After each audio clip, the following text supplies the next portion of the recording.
Mayerly. Ya está, hermana. Ya está, dice.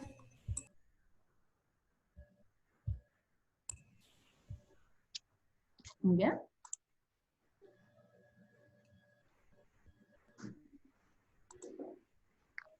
¿Te voy a dejar salir o que venga tu papá? Venga usted, mi amor.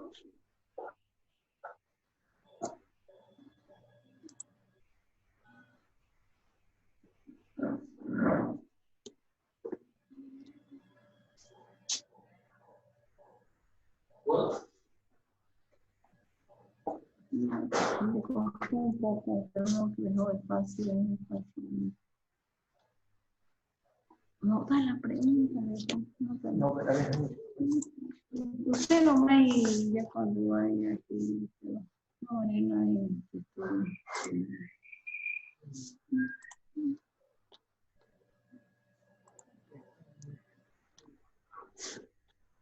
Ya vimos una preguntita. Sí, esa no la vamos a hacer. Esa que me toque a mí, por favor.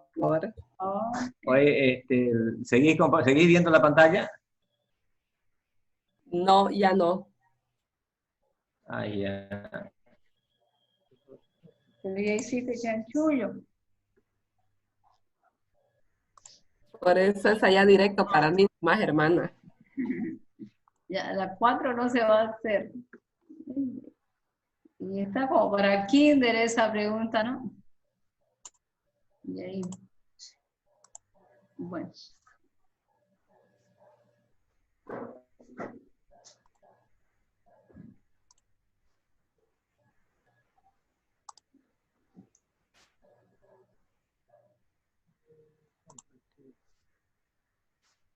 ¿Sí?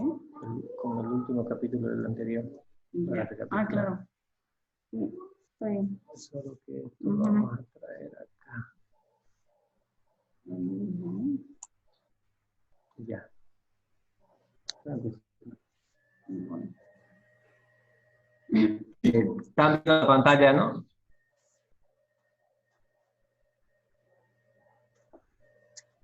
Sí, ¿se ven? Ah, ya, ok. Gracias, mamita. Ya. Buenas tardes, hermanos. Hoy día, a pesar de darle gracias a Dios, ¿no? Porque tenemos el espacio para poder estudiar, para compartir, para vernos nosotros por lo menos en la pantalla. Hoy ha sido un día de mucha aflicción, o sea, mucha perturbación. En mi calle, antenoche falleció mi vecina y hay mucho contagiado, demasiado. Mi amiga hace ratito vino igual y su prima también está contagiada y son de aquí del barrio y eso un poquito altera, pero debemos estar firmes, ¿no? En que Dios está al control de todo.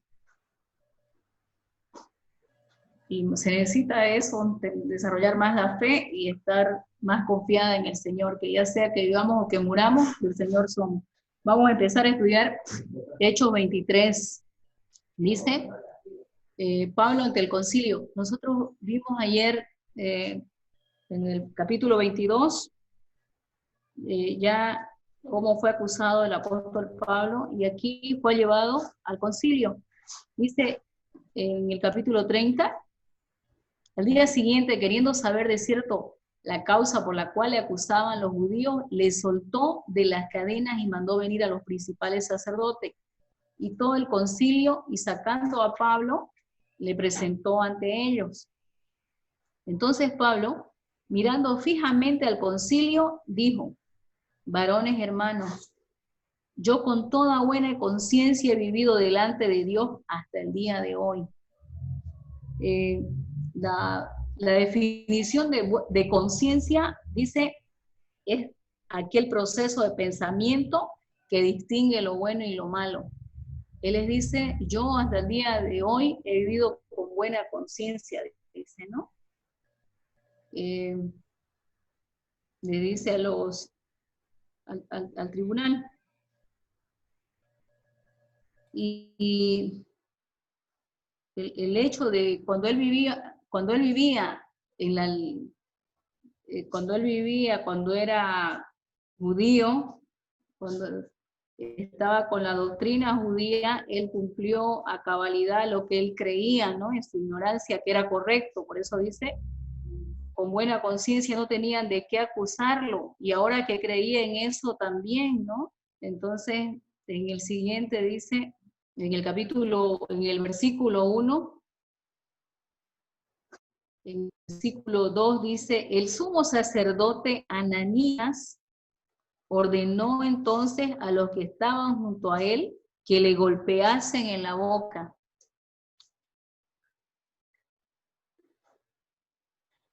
Entonces Pablo le dijo, Dios te golpeará a ti, pared blanqueada. ¿Estás tú sentado para juzgarme conforme a la ley y quebrantando la ley me mandas golpear? Ya lo pasé. Y entonces le dice eso, ¿no? Y aquí vemos que Pablo de verdad tenía un problema en la vista, porque en el 3 le dice, entonces Pablo le dijo eso, ¿no?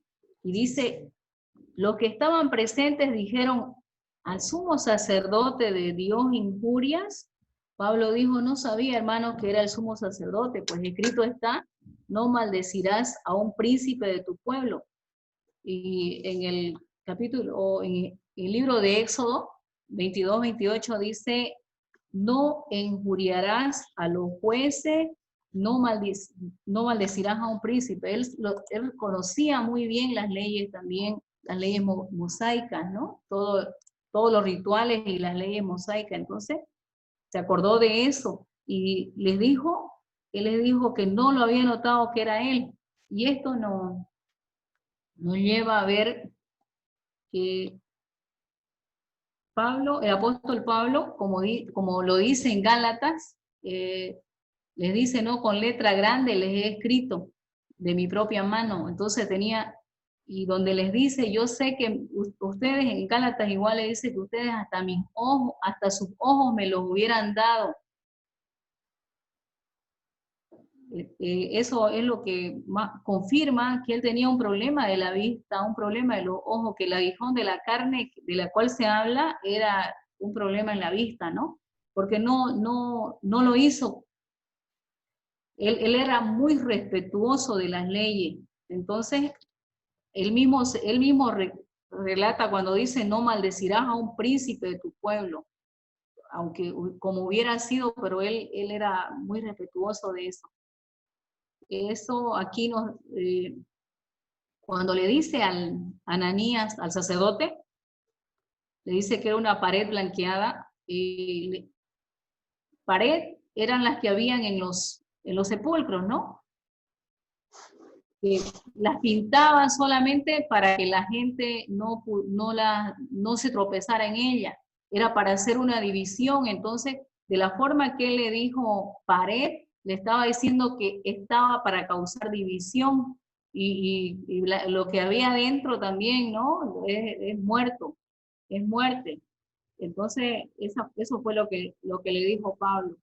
Vamos a pasar al versículo número 6. Entonces Pablo, notando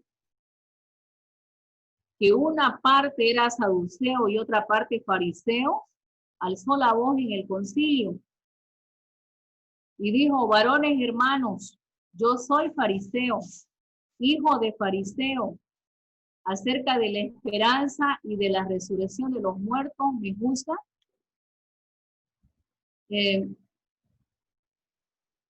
Aquí, esta partecita está en Filipenses.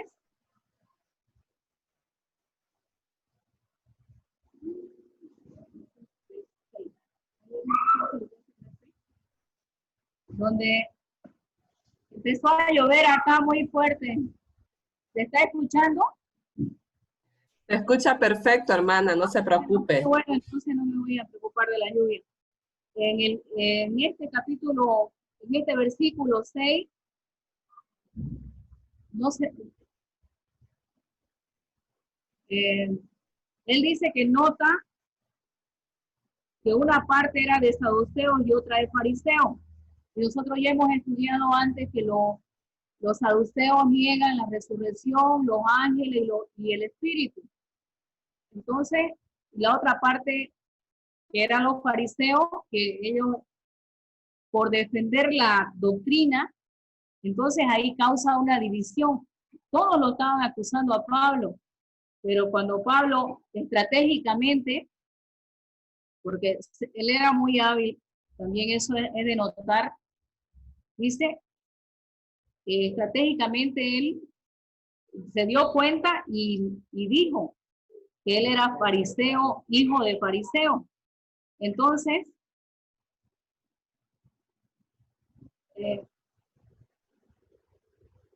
eso lo vemos en una de las epístolas donde él dice fariseo, fariseo de fariseo, circuncidado al 8º día y habiendo cumplido toda la ley y eso. Entonces, eso era una gran verdad también de la que él dijo. Y en esta oportunidad donde la dice, causa una división entre sus acusadores, porque ya no lo acusa, ya se dividió, ya más bien fue defenderlo a él. Y en el versículo 7, cuando dijo esto, se produjo disensión entre los fariseos y los saduceos, y la asamblea se dividió, porque los saduceos dicen que no hay resurrección, ni ángel, ni espíritu, pero los fariseos afirman estas cosas.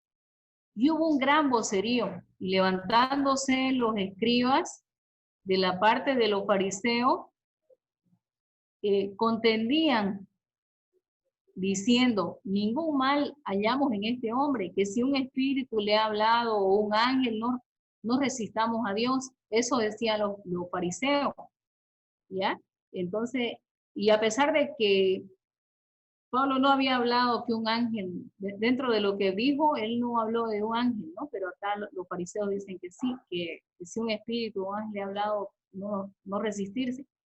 Y habiendo grande disensión, el tribuno, teniendo temor de que Pablo fuese despedazado por ellos, mandó que bajasen soldados y le arrebatasen de en medio de ellos y le llevasen a la fortaleza. Ya, entonces lo rescataron, digamos, de sus manos porque podía pasarle algo. Ya vimos que el tribuno posiblemente no hablaba hebreo o no comprendía bien, ¿no? El hebreo. En el número 11 vemos algo muy interesante que le sucede a Pablo. Dice, a la noche siguiente se le presentó el Señor. Esta vez el Señor no mandó a un ángel, ¿no? Ni se lo dijo en sueño. Dice, se le presentó el Señor y le dijo, ten ánimo, Pablo, pues como has testificado de mí en Jerusalén, así es necesario que testifiques también en Roma. Vemos que el temor de Pablo estaba invadiéndolo, porque ya había venido de que ese profeta Ágabo le había dicho que así lo iba a agarrarnos en Jerusalén. Ya él se había despedido para no volver a ver a los hermanos que había dejado en las otras iglesias, ¿no? Que había fundado. Y acá él sabía que algo le iba a pasar. Él estaba confiado en Dios, pero para vida o para muerte él estaba confiado. Entonces aquí, esa noche, se le presenta al Señor y le da ánimo. Esto mismo, recordemos que le pasó también en el capítulo 18, cuando la acechanza en Corinto estaba grave, él venía de sufrir lo que casi lo mataron en Listra, y en la noche le dijeron que no tema, que nadie le iba a poner una mano encima porque él tenía mucho pueblo ahí. Entonces es algo similar lo que le ocurre aquí a Pablo en este versículo 11. Y vamos al siguiente versículo 12, ya donde hacen una conspiración para matarlo a Pablo. Dice, venido el día, algunos de los judíos tramaron un complot y se juramentaron bajo maldición diciendo que no comerían ni beberían hasta que hubiesen dado muerte a Pablo. Entonces, este este es el complot o la conspiración que hacen un grupo de judíos de no comer ni beber hasta darle muerte. O sea, ya un propósito que no iban a descansar, porque una de las cosas que hasta hoy se ve también es que cuando las personas alejadas de Dios deciden hacer algo malo, se unen. Y ojalá esa misma fuerza hubiera para hacer el bien, ¿no? Y aquí dice que en eso ellos se pusieron de acuerdo, iban a morirse de hambre, parece, si es que no lograban matarlo. Ahora en el 13, eran más de 40 los que habían hecho esta conjuración, los cuales fueron a los principales sacerdotes y a los ancianos y dijeron: nosotros nos hemos juramentado bajo maldición a no gustar nada hasta que hayamos dado muerte a Pablo. Entonces, estos principales sacerdotes también eran castigo del juramento que habían hecho los judíos. Estaban, como Pablo les dijo al inicio de este capítulo, estaban para hacer cumplir la ley y ellos mismos eran los que la incumplían, ¿no? Y en el 15 dice: ahora pues vosotros con el concilio requerid al tribuno que la traiga mañana ante vosotros, como queréis indagar alguna cosa más acerca de él. O sea, como eran ya sus cómplices, los principales sacerdotes le dicen que lo traigan como para querer inquirir o conocer algo más, ¿no? Algo más de él. Y nosotros estaremos listos para matarle antes que llegue, antes de darle, de que se le dé alguna sentencia, ¿no? Ellos estarían listos para matarle. Mas el hijo de la hermana de Pablo, oyendo hablar de la celada, fue y entró en la fortaleza y dio aviso a Pablo. O sea, el hijo de su hermana, dice un sobrino, casualmente, como decimos nosotros, lo que Dios hace, estaba por ahí y escuchó. Ellos no se dieron cuenta, escuchó el plan que tenían de asesinarlo. Entonces, tomándole, aquí dice, le dio aviso a Pablo. Pablo, llamando a uno de los centuriones, dijo: lleva a este joven ante el tribuno, porque tiene cierto aviso que darle. El tribuno era romano, ¿ya? Entonces, él entonces tomándole, le llevó al tribuno y dijo: el preso Pablo me llamó y me rogó que trajese ante ti a este joven, que tiene algo que hablarte. Recordemos que aquí Pablo ya había dicho que era romano, ¿no? Tenía la ciudadanía romana. Entonces, como los romanos eran, digamos, tenían ciertos privilegios o de una categoría especial, por esa razón es que también fue escuchado al pedido que él hizo a través también de su sobrino, ¿no? Que él vaya y hable. ¿Ya? En el 19 dice: el tribuno tomándole de la mano y retirándose aparte le preguntó: ¿qué es lo que tienes que decirme? Él le dijo: los judíos han convenido en rogarte que mañana lleves a Pablo ante el concilio, como que van a inquirir alguna cosa más cierta acerca de él, pero tú no les creas, porque más de 40 hombres de ellos le acechan, los cuales se han juramentado bajo maldición a no comer ni beber hasta que hayan dado muerte, y ahora están listos esperando tu promesa. Entonces el tribuno despidió al joven, mandándole que a nadie dijese que le había dado aviso de esto. Aquí vamos a ver cómo Pablo es enviado a Félix, el gobernador. En el versículo 23, Dios tenía preparado algo, ¿no? Algo muy grande, porque el gobernador era la máxima autoridad, digamos. Para que trate un caso tendría que haber sido algo especial. Y aquí dice, y llamando a 2 centuriones, mandó que preparasen para la hora tercera de la noche 200 soldados, 70 jinetes y 200 lanceros. Aquí vemos 400. 200 soldados, 400, 200 lanceros son 400, 70 jinetes son 470 hombres para que fuesen hasta Cesarea y que preparasen cabalgaduras en que poniendo a Pablo se llevasen a salvo a Félix el gobernador. Aquí vemos en este versículo 23 y 24 cómo Dios movió a tantas personas para resguardar a uno solo, como él se lo había pedido cuando se le apareció en el versículo 11 y le dijo que tenga ánimo, porque él iba a orar. Y aquí, para que hayan ¿cómo podemos decir? Ese desplazamiento de tantos hombres, de 470 soldados, era mucho, ¿no? Eso solo podía ser la obra de Dios en el corazón humano. Y en el 25 dice, y escribió una carta en estos términos. Claudio Lisias al excelentísimo gobernador Félix. Salud. A este hombre, aprendido por los judíos y que iban ellos a matar, lo libré yo acudiendo con la tropa, habiendo sabido que era ciudadano romano. En esta partecita de ciudadanos romanos es muy conveniente analizar 2 cositas. Una de ellas, que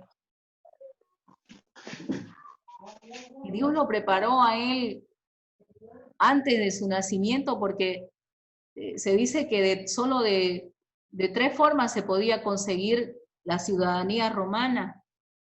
Una era a través de algún acto, digamos, de un acto heroico, que hubieran logrado, hubieran ganado una batalla o hubieran hecho algún descubrimiento, algo que les beneficiaba a los romanos. Entonces ellos a través de ese logro podían obtener la ciudadanía romana. Y la otra era también por medios ilícitos, aunque vemos que Roma fue uno de los primeros de las naciones en hacer leyes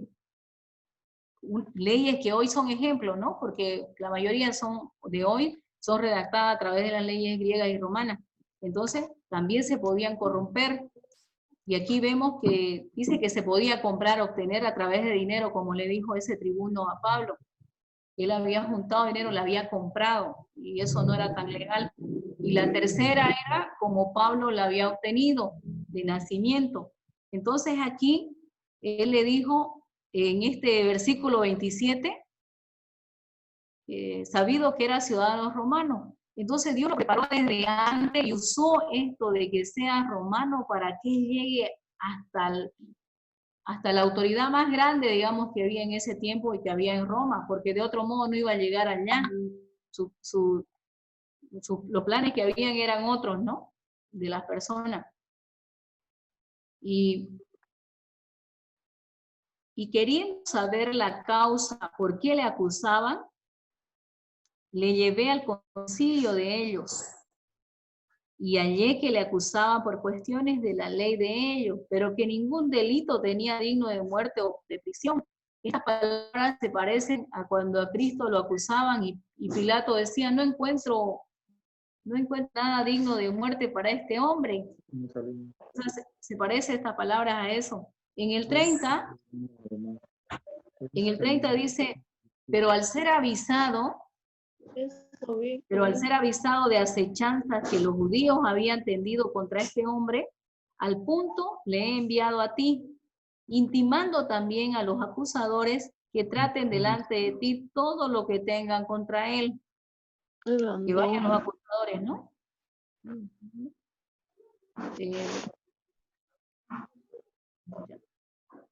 Eso era el tenor de la carta que mandó Claudio al gobernador Félix. Como dice aquí, que traten delante de ti lo que tengan contra él, pásalo bien. O sea, así se despide en la carta. Todo lo que le cuenta, le relata y que estén los acusadores ahí. Ahora, en el 31 dice, y los soldados, tomando a Pablo, como se les ordenó, le llevaron de noche a Antípatris. Y al día siguiente, dejando a los jinetes que fuesen con él, volvieron a la fortaleza.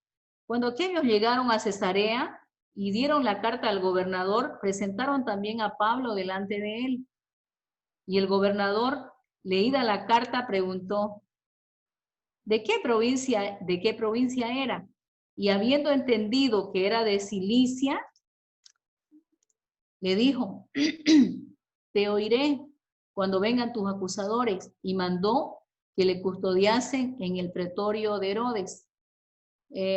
Aquí dice que las características de este gobernador Félix era un hombre corrupto, porque lo vamos a ver mañana también en qué situaciones, a pesar de que las leyes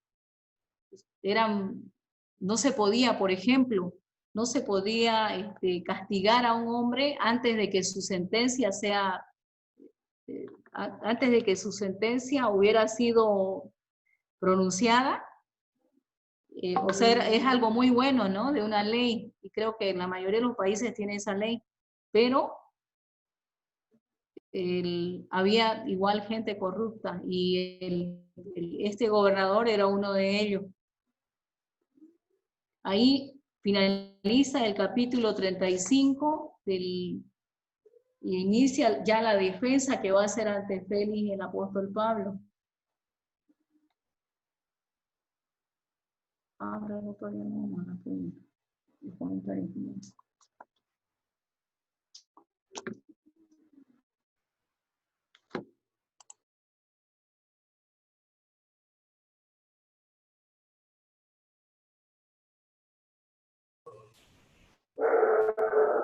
Bueno.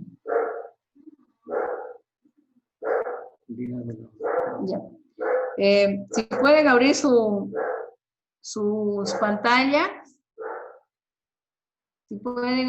pantallas, para hacer las preguntas.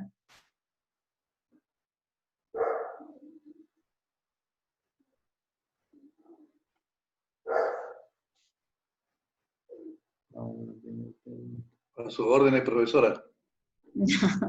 Para el profe, la primera. La primera víctima. La primera, no, usted ya debe estar bien preparado, hermano. Ahí está la pregunta, dice, ¿cómo se llamaba y qué cargo tenía el que ordenó que le golpearan a Pablo en la boca? El sumo, Ananías, el sumo sacerdote. Muy bien, hermano. Ananías, el sumo sacerdote. En esta partecita, dice que cuando le mandaban golpear en la boca, era como decirle, estás mintiendo, o estás, eso era lo que se creía, ¿no? Darle en la boca era un testimonio de que no hable blasfemias, o no dé testimonio falso, y Pablo solo estaba diciendo la verdad, pero Ananías mandó que le golpearan injustamente. Por eso se ganó el término, ¿no? Pared blanqueada. Vamos con la segunda pregunta. Para la hermana Julia, que está ahí. Dice, hermana, a ver, hasta ahora todo bien. ¿Qué texto de la Biblia mencionó Pablo después del golpe? ¿Cómo? ¿Qué texto de la Biblia mencionó Pablo después del golpe? Cuando lo golpearon y Cuando le dijo que era pared, pared blanqueada. Oh. No, después de que le dijeron, no sabe qué es el sumo, al sumo sacerdote injurias, le dijeron, no sabía, dijo él, porque escrito está en un libro nuevo del Antiguo Testamento. ¿Qué libro era el que mencionó él cuando le dijo, no maldecirás a un príncipe? El libro de Éxodo. ¿Éxodo cuánto? Alguien está soplando, hermana. No hay quien me sorprenda, Ana, solo sé que el libro de Éxodo, el Antiguo Testamento, pero no sé Muy bien, exactamente. hermana, está en lo correcto. Es en Éxodo 22, 28. Eso no sabía. Usted pregunte, lo digo aquí. Sí, no. Se salvó Ya. apenas. Ya, vamos con, ¿está Albert? Albert, Está enfermo. Mayerly está. Enfermo. Ya, vamos entonces con Marce. Marce, atienda. Dice la pregunta, ¿cuántas sectas religiosas acusaban a Pablo? La verdad no sé porque no estábamos atendiendo. Nada, ratingo me he conectado y no hemos venido a Montero otra vez. Ay, ya. A las 6 fue el auto y nos recogió y estábamos en ajetreo de aquí de acá con cosas. Pero así, pero Marce, es una respuesta muy fácil. Dice, ¿cuántas sectas religiosas acusaban a Pablo en este? Así nomás al azar, a ver, ¿cuántas y cuáles? 2. ¿Los quieren? Yo iba a decir 3, pero ya dijo la hermana 2. Ya, dos, mencionala cuáles. Vos. Ay, está difícil. No he leído nada, nada más. No he leído nada. Era Pablo también. ¿Qué, hermano, cuál? ¿Quiénes eran? No, los fariseos y saduceos. No, le decía, era Pablo también de la misma, le iba a decir a Marcel. Ajá. Era fariseo también, La Pablo. respuesta Pero no era saduceo, sí. era, sí, los dos grupos, las dos sectas que acusaban eran saduceo y fariseo, pero cuando ya,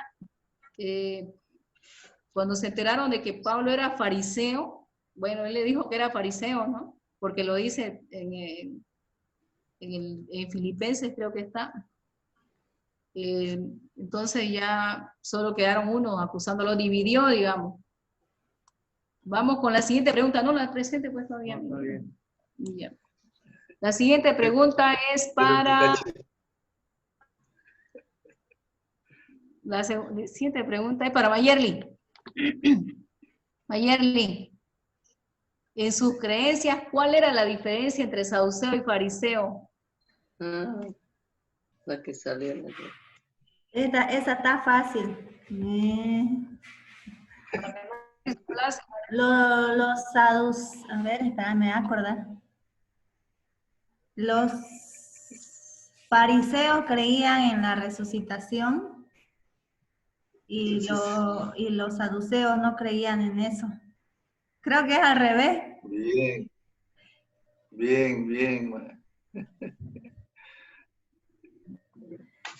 Eso. Ya, está bien. Está bien, los saduceos no creían en espíritus ni en ángeles. Aquí dice, los saduceos no creían que hay resurrección ni ángeles ni espíritus. Los fariseos sí. Ahí está la respuesta. Y vamos con la siguiente pregunta para Caterine. La más facilita la vamos a ver para Ruth. Ahí. Para que no Ese para el brother. Ya. La más facilita. No, vaya ese complot aquí. Dice, No pudimos estudiar hoy. No, ¿cuándo se le aparece el Señor Jesús a Pablo? ¿Qué es lo primero que le dice? En el versículo, no te voy a decir en qué versículo, ahorita lo vas a mirar. En un versículo de este capítulo 3, se le apareció el Señor Jesús a Pablo. Ahora Claro, lo que queremos... Jesús le dice, ¿por qué me persigues? ¿Lo ves? ¿Camino a Damasco? ¿La primera vez o no? No, esta es otra vez que le aparece. ¡Ah! Le fortalece. No estudio nada. Fácil, está fácil. Está facilingo, está en el versículo 11. Ya, vamos a dar la respuesta. Estamos anotando quién nos está respondiendo. Ya. Ahí está la respuesta, Kate. Ten ánimo, Pablo, pues como has testificado de mí en Jerusalén, así es necesario que testifiques también en Roma, le dice. En el versículo 11, el capítulo 23, se le aparece para darle ánimo. Algo así como no temas, casi. Y la siguiente pregunta para Ruth, una regalada.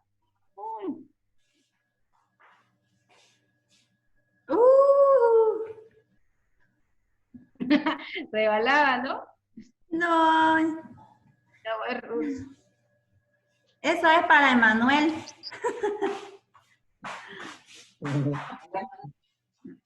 Ya, respuesta, Ruth. Ya, ahí está. Emanuel la va a responder. Ya, dice Emanuel, ¿de qué se trataba el reto del juramento bajo maldición de los judíos? ¿Te acordás? ¿Qué iban a hacer ellos, los judíos? No van a comer ni beber hasta que lo maten a Pablo. Ahí está. Bravo. Manuel, sí, Bravo, bravo, Emanuel. dígale. Felicidades, Emanuel. Qué niño más estudioso. Ahí está, se fue feliz. La respondió. Ahí está la respuesta, no comer ni beber hasta que hubiesen dado muerte a Pablo. Y fallaron, ¿no? Vamos con la número 7. Esta, ¿de quiénes está? Esta facilita. Para Alex. Justo Auringa se salió antes. Pero está Raquel, sí, aquí sentada. Está el brother también ahí. El brother. Ya no le voy a Una preguntar. patita para Justo, pues. ¿Quién dio ya. aviso? tu sobrino. ¿Qué se llamaba? Acá se dice su nombre. No sé su nombre, era su sobrino.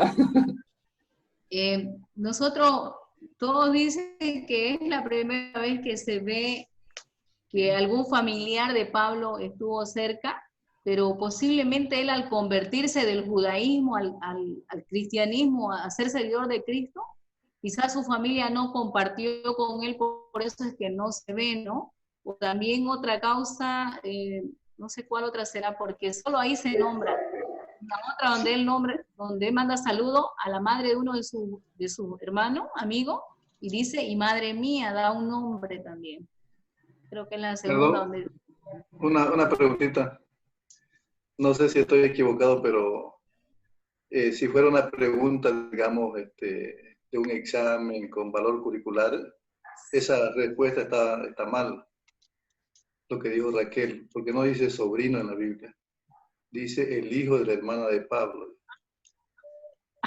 Sí, no es la palabra, ¿no? Si fuera, digamos, así una de valor, digamos, es negativo porque no existe esa respuesta, ¿no ves? Sí. Claro, nosotros nos damos cuenta que es el sobrino, ¿no? Automáticamente. Solamente aclarando, ¿no? La respuesta está bien, pero digamos, si fuera una respuesta ya con puntaje, todo bien. Sí, ya no se iba a encontrar y ahí la palabra. Mal para Raquel. Lo bueno que la respuesta ahí dice su sobrino, así que... Que ponga medio más de carne. Vamos a la siguiente. ¿Quién más hay? ¿Murió Alex? El brother no contestó. El brother.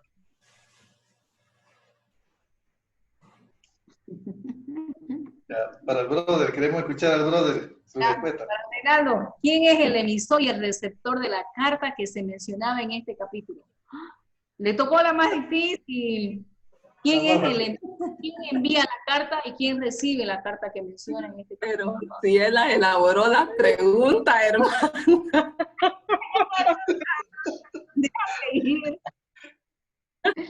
Lo que conteste. Hermano. No la sabe. ¿Quién? Ponga enfoque el rostro del brother. Queremos verlo. Que no copie. Queremos ver la transparencia del examen. Ya.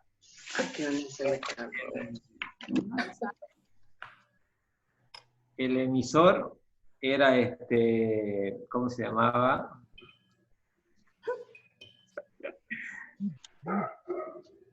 ¿Y quién iba a decir? Félix era el uno, y el otro era ¿cómo se llamaba? Se me fue la mente, sinceramente. Estuve bastante estresado haciendo varias cosas, pero se me olvidó ahorita. Póngale 0. Bien, hermano. Está bien.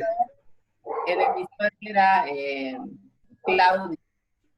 El receptor.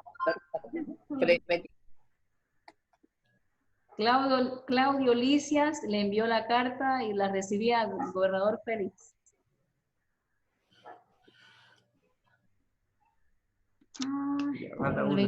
Falta una, un ratito porque veo se dice a quién, porque yo la persona ya la lee y la busca.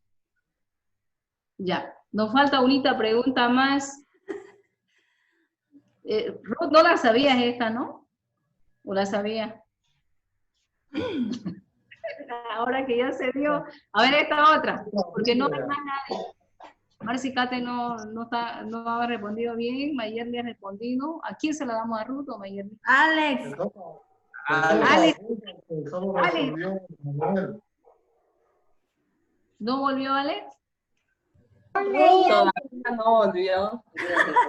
Hasta que acabe la clase, no va a volver. Ya. Vamos con la pregunta para...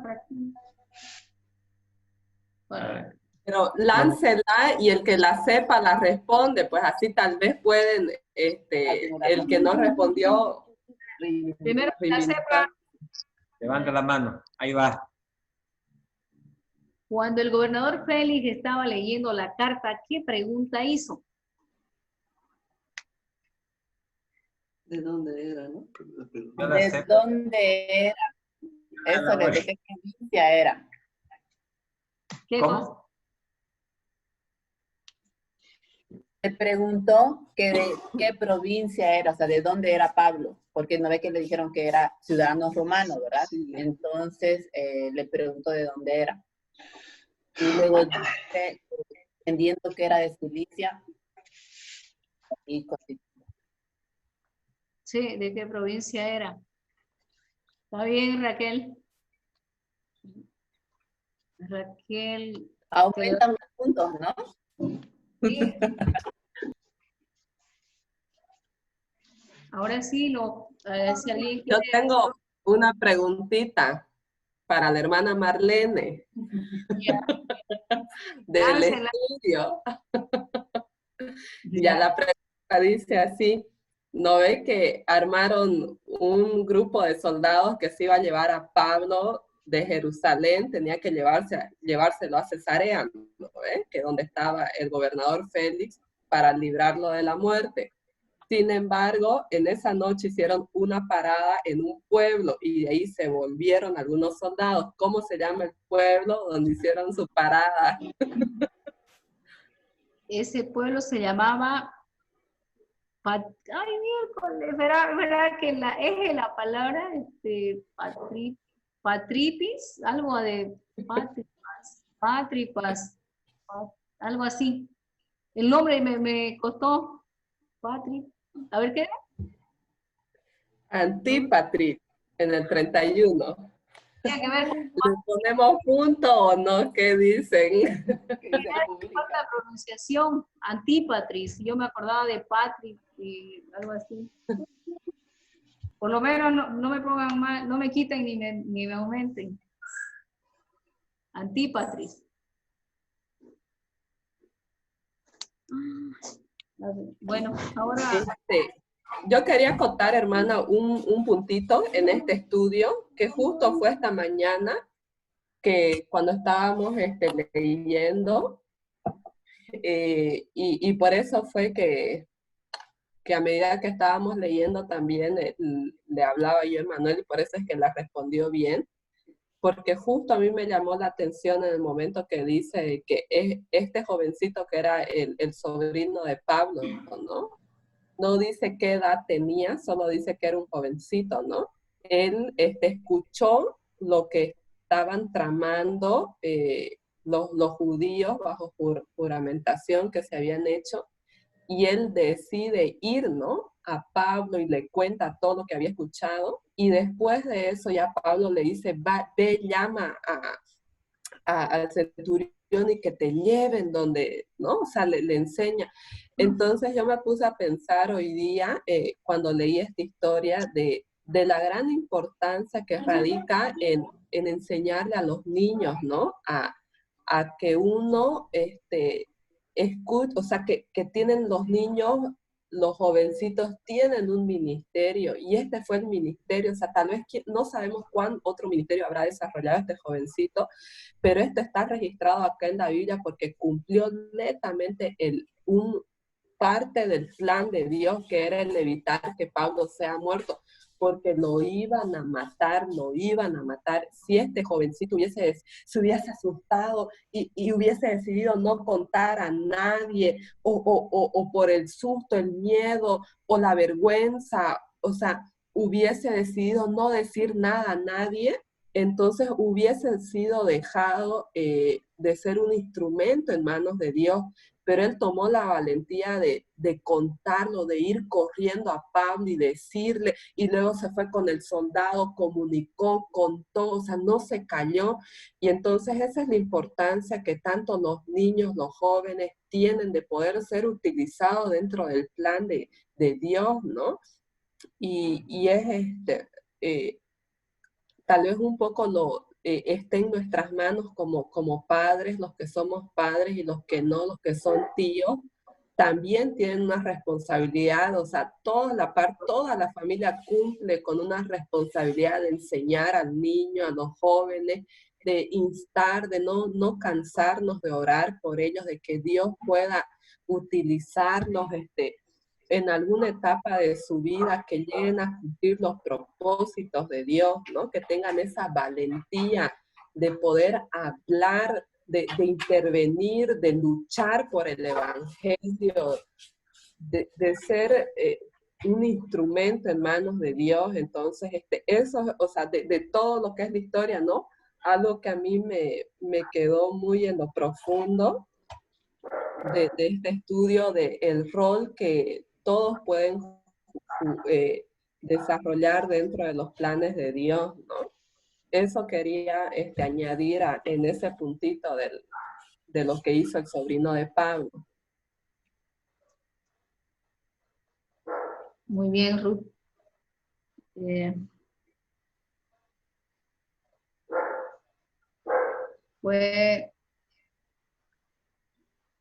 Fue sin miedo, ¿no? Cómo fue un instrumento utilizado.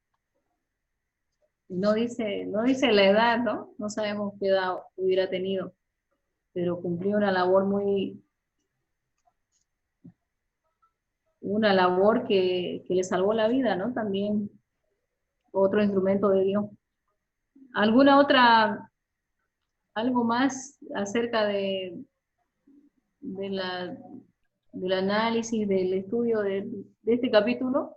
No sé, hermana, si más bien aclarar esa parte donde usted dice o leyó sobre Éxodo 22, 28, ¿a qué se refería Pablo con mencionar ese versículo? Donde el que está en autoridad, ustedes se acuerdan de que David no le hizo nada al ungido, que era Saúl, a pesar de que Saúl lo quería matar a cada rato, hasta cuando le estaba cantando para que un espíritu de paz venga, él quería matarlo. A pesar de eso, ¿por qué? Porque se respetaba, como decía la ley, y la ley en el capítulo 22, versículo 28 dice, no injuriarás a ningún juez, ni maldecirás a ningún príncipe, al que ha sido designado como autoridad, y eso da para las autoridades que son ahora igual para las autoridades bajo leyes humanas, donde uno no tiene que respetarla. Y eso es una de las leyes comunitarias. De las leyes comunitarias, ¿no? Pero es de las leyes mosaicas. Está. Esa buscarla, Mayer, está en el Éxodo 22, 28. ¿Ya? A eso se refiere. O sea, Mientras, Pablo en ese momento le gritó pared blanqueada al sumo sacerdote, ¿no? pero él no sabía que era el sumo sacerdote. O bien cuando Pablo estaba, era otro sumo sacerdote, porque antes no ves, ¿cuál era? Anás y Caifás eran, ¿no? Los sumos sacerdotes en tiempos cuando lo crucificaron a Cristo.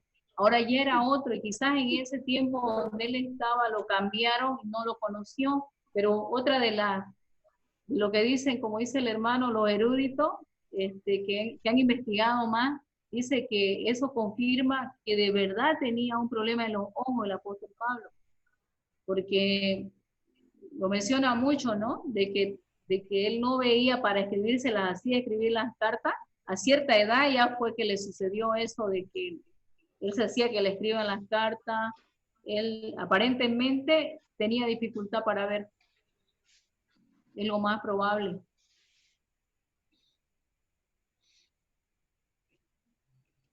Eso está donde él les dice, ustedes hasta me hubieran dado sus ojos. Lo voy a leer, Éxodo 22, 28 dice, no injuriarás a los jueces, ni maldecirás al príncipe de tu pueblo.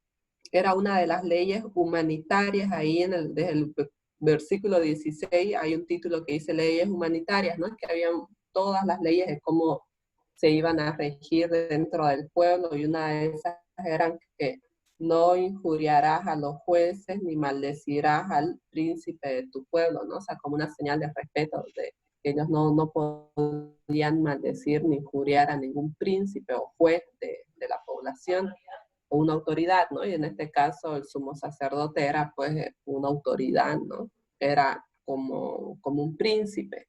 Entonces por eso Pablo cuando le dice pared blanqueada, así te golpeará también a ti, para ellos fue como que un asombro que haga eso, ¿no? Y él dice, ay, perdón, no sabía que él era el sumo sacerdote, ¿no? Y ahí él repite ese texto como diciendo, disculpen, conozco las leyes, sé que esto dice, no debía haberlo hecho, tal vez como una forma también, porque recordémonos que Pablo era bien perspicaz tal vez para hacer sus presentaciones, ¿no? Para también salir de todas las situaciones complicadas en las que se metían, ¿no? En esta situación salió de una manera diplomática, ¿no? Al indicar eso. Eso también es muy importante remarcar, que dice que como él dice, y que él estudió a los pies de Gamaliel, ahí eran personas que estaban bien capacitadas, era tener los recursos, es como decir, puedo estudiar en Harvard. Si tiene el dinero y no tiene la capacidad, no puede, ¿no? O si hay otra universidad más prestigiosa. Hoy en día, en ese tiempo, él sí estuvo ahí, si tenía la ciudadanía romana, su padre también era aparentemente, por lo que nosotros vemos, pudiente. Era una persona que tenía recursos, porque él dice, sé vivir en abundancia. Aparentemente él tuvo todo y se instruyó durante ese tiempo como lo hizo Moisés en Egipto, por ejemplo, en toda la cultura egipcia, teniéndolo todo. Entonces Pablo tenía eso, pero ya sabemos lo que él decía, ¿no? Que lo estimaban como basura. Por Cristo no había nada comparado con Cristo, o seguir a Cristo, con lo que él había tenido. Y ahí, como dice Ruth, él era bien despierto, bien audaz, bien inteligente, digamos, bien preparado, aparte de conocerse todas las leyes, las romanas, las leyes judías, era rápido para hacer valer también su derecho. Antes de que otro quiera participar, voy a leer el versículo de Filipenses, donde dice, donde dice lo que él es, ¿no? Donde él se describe. Filipenses 3, el 5 y el 7. Dice, circuncidado al 8º día, del linaje de Israel, de la tribu de Benjamín, hebreos de hebreos, en cuanto a la ley, fariseo. Él estaba diciendo la verdad cuando dijo allá, cuando notó que había los dos grupos, saduceo y fariseo, él dijo que era fariseo. Y en cuanto a la ley, él se definía como fariseo. Y en cuanto a celo, perseguidor de la iglesia. En cuanto a la justicia, que es en la ley, irreprensible. O sea que no se torcía, ¿no? Irreprensible quiere decir recto. Claro, Pablo era un hombre muy preparado, no era cualquier persona, ¿no? Es como para ser miembro, por ejemplo, en el caso de los políticos, el que quiere ser senador tiene que ser un abogado, ¿no? No puede ser, creo, cualquier persona, ¿no? Y mínimo creo que 10 años de experiencia. Bueno, eso era en la ley anterior, no sé ahora en esta ley, ya no la he leído, pero, y cuando Pablo menciona que era fariseo, los fariseos eran los entendidos de ley, pues eran los que conocían las leyes, y además que Pablo era miembro del Sanedrín, y para ser miembro del Sanedrín era como los senadores, ¿no? Que no iba cualquier iletrado, eran los más leyudos, en otras palabras, palabras vulgares, ¿no? Los que conocían bastante la ley. Entonces, y además que fue educado con el maestro Gamaliel, pues no era cualquier persona. Entonces, sabía bastante. Es cierto, si se cumpliera todo eso, pues gente bien capacitada estaría en esos puestos, en esos lugares. Yo lo escuchaba antenoche al cónsul que enviaron a España, y es ingeniero industrial, no tiene nada que ver, entonces no está desempeñándose en las personas donde deberían. Y en ese tiempo era más estricto, ¿no? O por lo menos por allá vemos.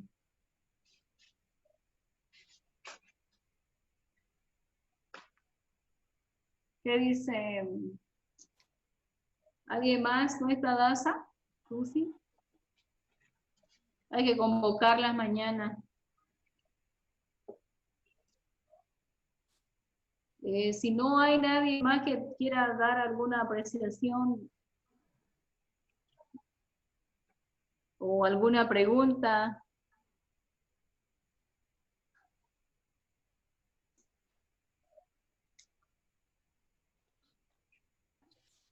Tal vez podemos pasar al tema de la oración y consultar, ¿no? Cómo seguimos todos de salud. Mayerly ya nos comentaba, ¿no? Que Albert está con dengue, o sea, ¿eso empeoró o se mantiene, Mayerly?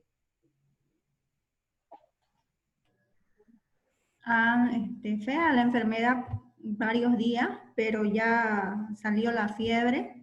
Ahora ya está con dolor de cabeza. Le dan fuertes dolores de cabeza y no le pasa ni con ese coso que nos recetaron para el dengue. Pero ahí estamos. Es el dolor de cabeza nomás. Ya yo creo que va a ir pasando. O sea, ¿es dengue? Sí. Dengue, pero ya en su última fase. Con dolores de cabeza ahorita. ¿No tiene fiebre? No, ya no hay fiebre, más bien. Ya. Bueno. Porque también el mío, no sé, dicen que era dengue, pero mira, el día jueves me pusieron a mí un suero y todo. Y igual me duele la cabeza así un poco. O sea, de que me pusieron el suero no me dolió nada hasta ayer, ¿no? Y ayer otra vez me dolió un poco el cuerpo y fiebre otra vez. Y todo, la mayoría de casi son mínimo unas 2 semanas, 3 semanas. ¿Sí? se recuperan. Y ahorita otra vez estoy tomando ibuprofeno porque yo cada 8 horas tomo. Llega a ponerle 7 a casi a las 8 horas ya se pasa el ibuprofeno y me vuelve otra vez los dolores de cabeza, dolor de cuerpo, cadera y la fiebre ya me vuelve. No tiene dolores musculares, más bien como te da, solo es ahorita el dolor de cabeza que tiene, ya no le duele nada del cuerpo. Ni fiebre, más bien. ¿Saben? Escuché a la doctora Noza, dice ella, hay que tratarse, si le está doliendo la cabeza, hay que tratarse con paracetamol, si le está doliendo, o sea, como uno sabe que debe, como si no fuera la pandemia, ¿no? Lo que uno tiene hay que tratarlo, no dejar que pase el tiempo. Le voy a mandar su video, son aplicaciones más de medicina alternativa que dan. Yo casi también como dolor de cabeza no tengo. No sé por qué. Mi dolor de espalda, ya no deseaba yo levantarme. O sea, muy intocable todo. Me amanecí así y solo he estado con salmuera y eucalipto, pero nada. Y los masajes con aceite. Y digo, pero ¿por qué me duele así? No sé. Tengo explicación igual de qué puede ser.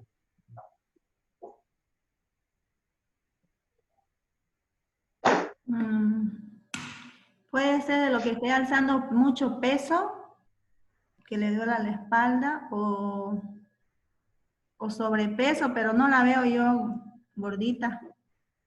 Pero más que todo es por eso, los dolores de espalda. Ajá. No, pero de un rato a otro, hace unos 4 días que me duele. Con mucho pan está amasando, hermana. Eso yo le dije al brother. Mucho pan está amasando. No lo amaso, yo lo hago nomás. La masa me la hacen los varones. Cuando uno hace ejercicio también duele la espalda. ¿No ha hecho ejercicio por si acaso? Nada. Sí, no se puede salir. Ahí sí, tienes razón, ¿no? Sí, es un dolor, es continuo el dolor.